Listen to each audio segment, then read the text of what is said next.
I've been making a lot of videos lately about communication. I had 3 examples from just over the last couple days I wanted to share about why I keep making these videos about communication. First, I have a buyer that submitted an offer on a property, $100,000 plus over asking price, as is, cash, etc. And didn't hear back from the listing agent. So I reached out, I called, I texted, I emailed, and finally they got back to me and just said one word: nah. NAH, nah. When I asked if my people got the house. Not thank you for your offer, not anything other than one word, nah. Secondly, I had a client that submitted an offer and we were going back and forth, and then all of a sudden the seller's agent got kind of quiet, and I know what that means. Obviously it means that they're kind of talking to somebody else or working with somebody else, and that's fine, that's life.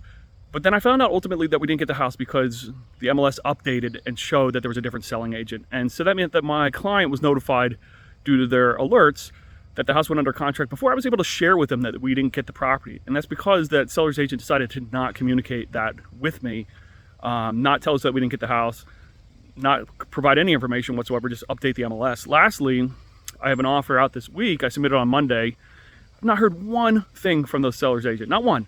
Not receiving it, no confirmation. I've called, I've texted, I've emailed, to the point where I don't know this person, but I got kind of worried about them.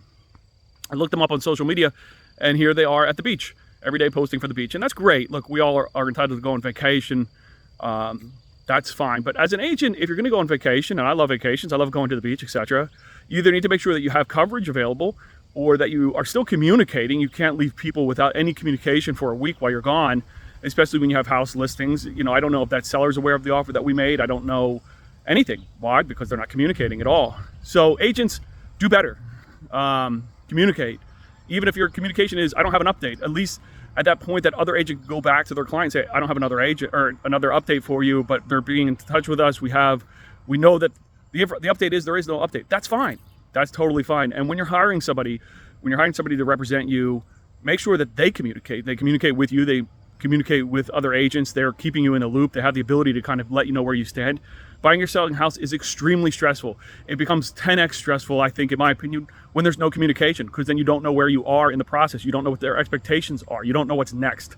So agents, do better. That's all I have for you today. I hope the video helps in some way. I know lack of communication can be pretty frustrating, especially in these times when you're trying to get houses. Buyers, it's hard enough. Dealing with lack of information makes it so much harder. Anyway, if you have any questions, feel free to reach out. I hope everybody has a great day.